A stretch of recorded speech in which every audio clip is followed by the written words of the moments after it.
So today's going to be an interesting one. I'm going to combine my desire to exercise more with an experiment I did and combine that with local history. We're going to walk to the grave of Richard Streicher here at Highland Cemetery.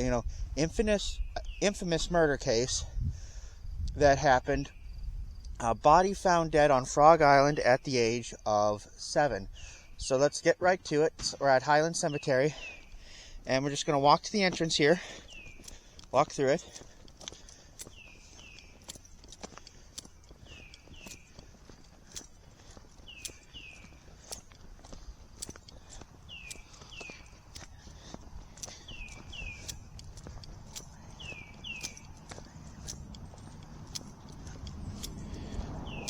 And right when we get through the gates, you're going to be able to see Starkweather Chapel right ahead.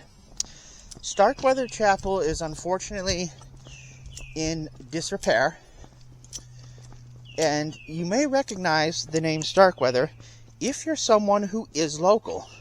The Starkweather family, old family in Ypsilanti, very prosperous and philanthropic. So that is also who Starkweather Hall on Eastern Michigan University is named after. Also, Miss Starkweather created the ladies' library. Now that building is being used by other people, but still, the organization she created still exists. It's just out of another building now. The building is just an office building. Starkweathers are probably buried here somewhere. I just don't know where, so I'm not going to take you to that site. But let's check out what this historical placard says.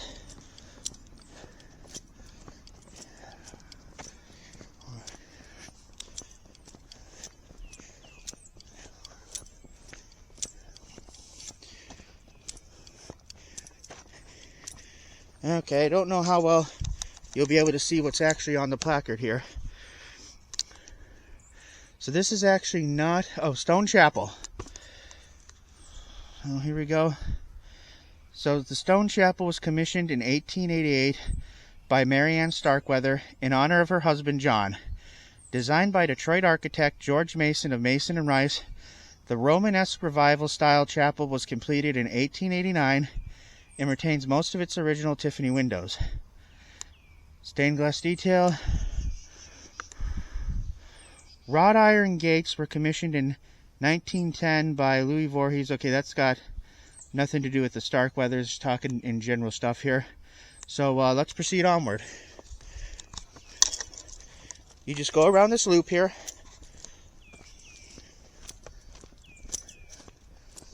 And what we're looking for is Glacier Way. I think that's the actual name of it. This is a pretty big cemetery. Well, I mean, it's big for me. I don't really know like what cemetery averages are or anything like that. But we're going to shoot down this way.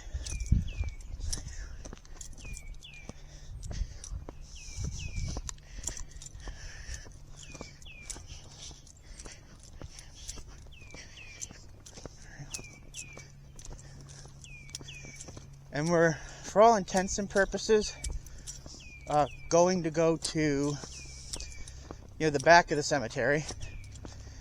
We're just going to walk along the back there.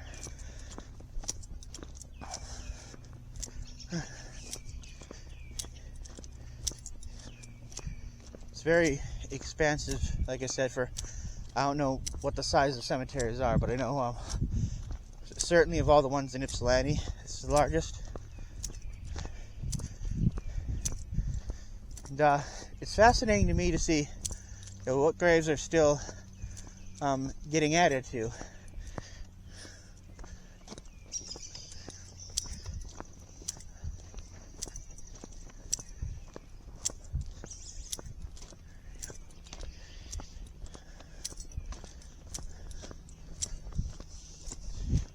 So behind all this forest right here that you see, that's going to be the Huron River for the most part.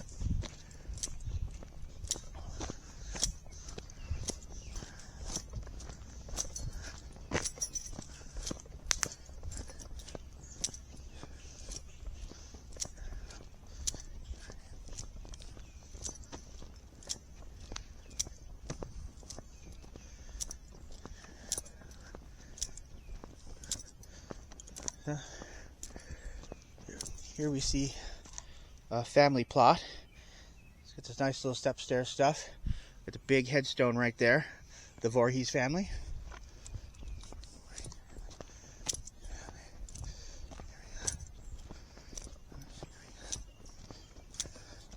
Here we got a stone that has a fresh bouquet on it.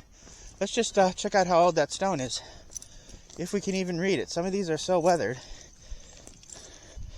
So this person died in 1998, and yet people are still bringing flowers with them, and that makes me wonder, you know, who's doing that. Is it a widow or something like that? Actually, it's probably not a widow, because this is a couple buried here. So, and died on the same date. So I wonder what the same year. So I wonder what the circumstances there are. 1998. Interesting. Could it be maybe their offspring?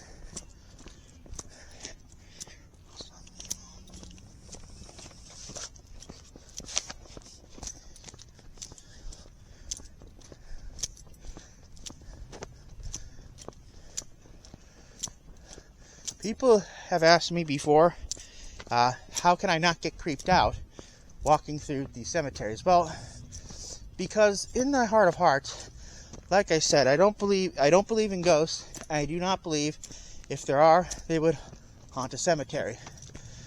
Now, this grave is significant because behind this grave right here, Bakowski, is a trail that leads to the river. And I actually marked it here. If you can make that out, hold on, let me go around the stone here. You'll see a red band on two trees. That denotes where the start of a trail goes. And the trail is, let me see, pretty awesome. It's a very short trail, leads to the river, but it's very dense in some places. I don't believe in Bigfoot, but this is where you might find one. You might also see some deer. You can actually see deer almost on a semi-regular basis when you come to this cemetery. Just in this part of Ypsilanti, there's a lot of deer. It sometimes has caused some problems. Motorists hit them. Unfortunately, a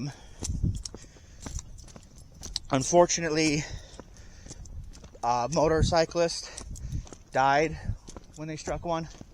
That was a couple years back. I know a lady who I know named Jamie. She knew the guy. I didn't. And here's another example of a grave that kind of has fresh markers on it. And this person has been deceased since 1937. This person deceased since 1936. And yet some people are still visiting this stuff and sprucing it up. I find that interesting. I personally never had, other than my high school guidance counselor, Kazimir Selecki, I never really felt any need to visit a gravesite. Other than sometimes, you know, when I'm in history mode. Many of my family members get cremated, and even those that don't, I just have never had that desire. I don't knock anybody who does. There's different strokes for different folks. And we got a lot of trees around here.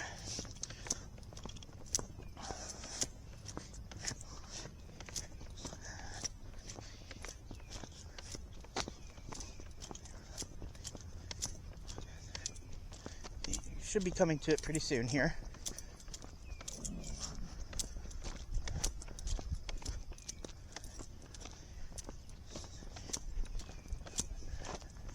Oh yeah, we're almost right here.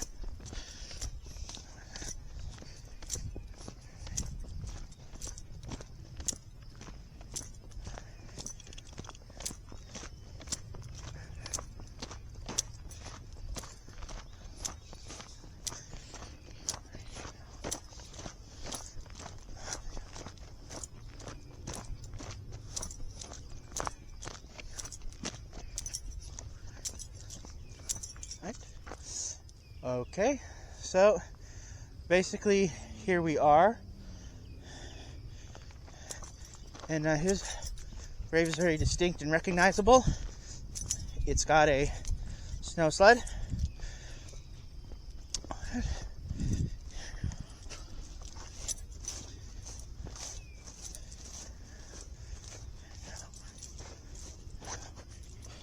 And we are here, folks. So when I came here the first time, I took pictures with a very low-grade disposable camera, and the picture got blacked out. Now I was shooting at night because James Mann, who's the local historian, does a lantern-lit tour during October on the weekends of this place. You get an actual, real lantern that burns oil, and you get to walk around to historic grave markers. Now, people in the paranormal community will say blacked out photos mean that the spirit hasn't given you permission to take their pictures. I believe that's a bunch of hooey. So I got 2 cameras, returned here on separate days under different lighting conditions, and voila, the pictures turned out just fine. I took many pictures. I'm just showing you the ones that turned out, fine. Now, the snow sled here, that's a reference to kind of the day he died, because he was out snow sledding, and when his parents got home, his sled was actually, he went sledding, and when his parents got home, the sled was home, but he wasn't, and his sled was put away, but not in the normal way he would put it away. So that was a bit of a clue. Now, the murder was never solved, and I don't want to try to make light of this or anything, but if you're someone who's into local history, you're into crime, there was even a psychic involved in the investigation, so if you're into the paranormal, this case has something for everyone. It was never solved, and that's all I'm going to say. I hate these jackass people, especially on like the Discovery channels or the History channels, goes, well, it was never solved, but no, nothing after it was never solved. If we don't know who did it, we don't know who did it. Because of the nature of this case, people do leave things here. Obviously, there's a snow sled. There's these coins left here. I don't know how well you're going to be able to see them. Sorry for the lens cap getting in the way. Now, I tried to figure out why these coins were here. My first instinct was to check the date that the coins were minted. Maybe it's significant to that, but it really actually isn't. So I have no idea why this is, but fresh stuff is left here. Now, one of the things I mentioned in the previous video is, due to the hoopla surrounding the case, Richard Streicher himself was never given a memorial service, and never given a grave marker, because I guess some people thought folks might mess with the grave or something like that. His body was disinterred to get more evidence, but it proved a bit useless. As I said, never solved. Now, this headstone is actually more or less what you would call fresh. I'm not sure how much of the fine marble detail you can make out. I mean, it's almost like I'm looking in a mirror. I mean, you can see my hand motions and stuff like that. And when you put a light on these at night in these recent tombstones, it's a very reflective surface as well. And it was put in because a lady was taking a tour and brought to this grave, and she was actually shown a picture of Richard Streicher, and it was in his baseball apparel. And her son looks like Richard Streicher and plays baseball. And her husband happened to operate a business that makes, guess what, tombstones. And so it was either like sometime like 2016 or 2018, a headstone was brought here and a memorial service was given. So that's all. I am going to take you to 2 other interesting graves here, though, because I'm already here. I got the battery power, and history is just fascinating. Alright, so we're going to go back the way we came, except we're going to make a bit of an adjustment and shoot off, and I'll point out where that is. And meanwhile, as I'm walking, I'll point out other graves that are interesting to me. Like I said, it's fascinating when you get these graves that are 50, 60 years old, sometimes maybe coming up on a century old, and they're still being maintained. People are still swinging by to put up decorations and tributes and all of that.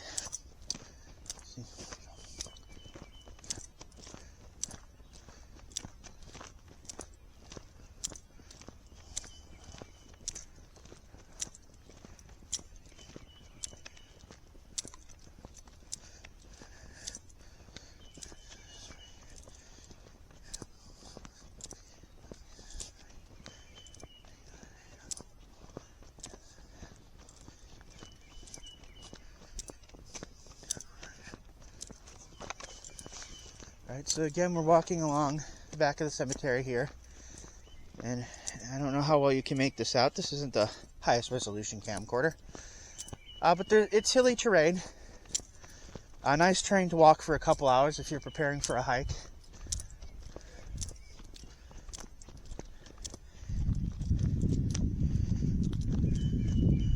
There's the gorgeous woods back there.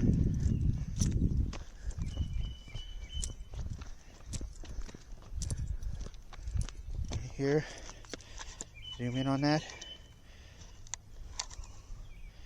Yeah, got grave clearly has some new stuff added to it. Don't know how old that is.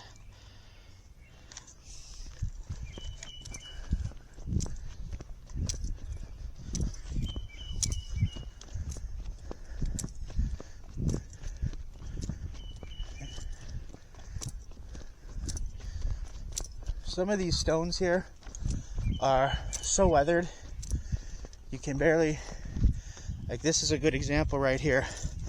I can barely make out what is on this stone. I think I see 1860. Oh, it's a couple buried here, and I think I can make out 1860 on one of them, and then like 1932 on the other. So, yeah, just goes to show you.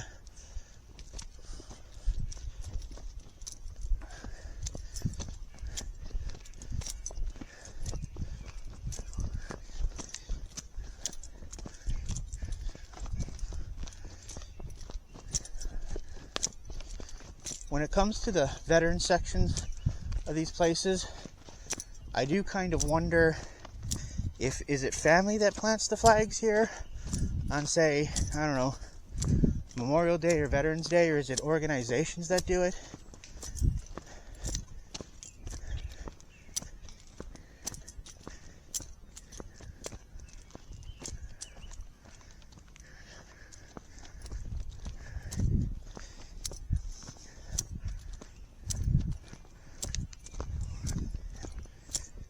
So,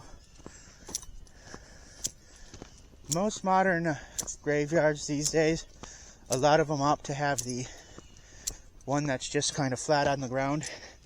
You know, like, see if I can get a good shot, like this guy here, because it's easier to just maintain the area, prevent overgrowth and stuff like that.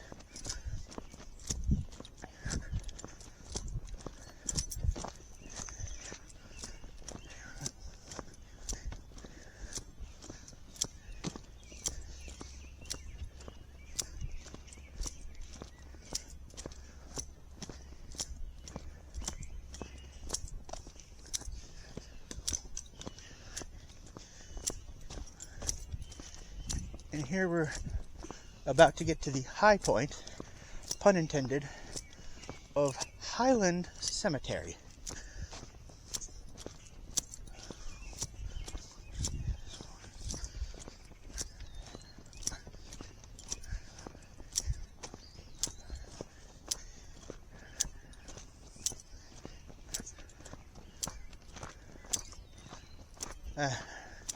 Okay, we're gonna visit two historical, like I said, two kind of historical graves, and if some of you are local, you might recognize the names of some of these people.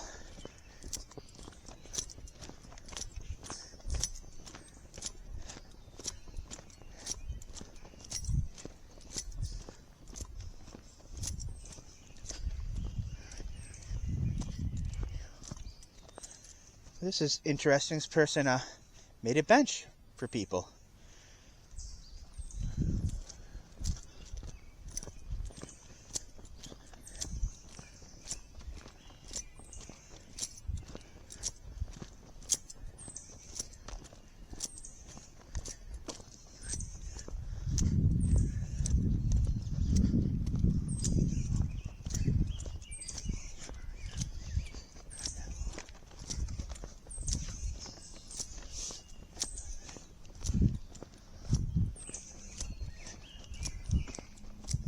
All right, and here we're coming to the plot of the French family. Okay, so this isn't necessarily the highest point in the cemetery. Now, if you're a local historian, or if you're local, hey, I just found out something cool here. So, the French family is a family in Ypsilanti that yet onto this day owns a lot of stuff. And it's funny because they own sidetracks where I've met my father and brothers to have a good time. I'm going to be meeting my father there soon. And actually, what I didn't know is they also own Aubrey's Pizza. And I'm just connected the dots right now. There was a member of the French family named Aubrey. Probably who the pizza establishment was named after. I mean, I say probably, no, this is definitely who the establishment was named after. So, very interesting here. And the reason why the Frenchies chose this spot, I'm going to get closer to it. I know that you can't really see it, but when it's winter, right, and the foliage is gone, you can get a very, very beautiful shot of the city of Ypsilanti. That might be one reason. A joke could be that it is on the higher portion of the cemetery, and perhaps the Frenchies always believed they were head and shoulders above the rest. That's a joke, obviously. Don't take that seriously now. And we're going to keep walking, and as we keep walking, what we're going to do is we're going to actually get to the veterans area. And there's a very famous person buried here. I might visit this cemetery on the 4th of July and read his Medal of Honor citation. But if you're local, his name is everywhere. Should be just up ahead here.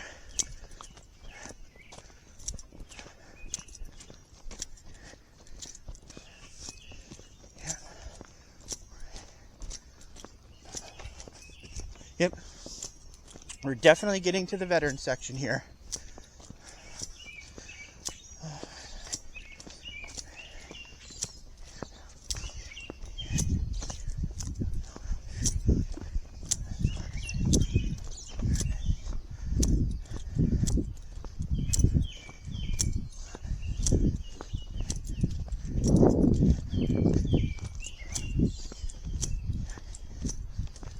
So, you know you're in the veteran section when you see this right here. This Civil War monument. And I don't know how true this is, but I heard from a historian that Civil War monuments in cemeteries, if it's north, the person faces, sorry about that, let me get this back into frame here. The person faces north. If it's south, they face south.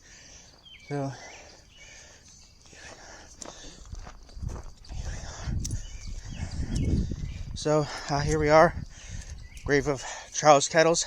I actually attended his wake those many years ago, about 7, and actually over 7 now. And he is a Medal of Honor winner. He was fundamental in establishing the aeronautics program at Eastern Michigan University. And like I said, he got his medal during Vietnam, and it was upgraded by Obama to a Medal of Honor. He was a daring helicopter pilot. Like I said, Vietnam, there's a quote by Kennedy, which may very well have been the president he got his initial medal under, or maybe not. I'm not very sure about that one. There's also another interesting thing here. He also has a memorial bench over here.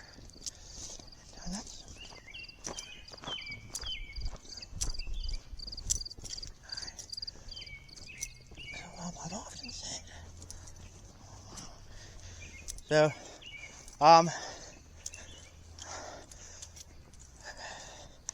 so there's a great quote, I'm going to paraphrase by, I believe it is Socrates. I try not to get religious on this channel for very good reasons, but I like to say, if there's an afterlife, he's going to spend it inquiring and asking questions of the greatest heroes of old for the next 100 years. If not, this old warrior deserves his rest. Just when you thought the history lessons were done, I actually decided to swing by this tree here. And this, back in the day, couples used to carve their initials into this tree. This is not the only tree in Michigan where this happened, obviously. And various countries have had their customs of this and whatnot. And some of these initials and these carvings, they get pretty far up there, actually. Let me see if I can zoom in on maybe what's the furthest one here. Sorry about this. It's hard because this camera I'm using now doesn't have an eyepiece. And so I kind of have to do things by approximation. But, I mean, look at how high up that is, right there. Because people were taller back then. Now I'm just messing with you. This is a very, very old tree. And so so the stuff you see up there was at one point down here. You can see this custom kind of lasted a while here. We got H and N. So the ones down low are a bit fresher. So just something interesting. And now the history lesson really does end.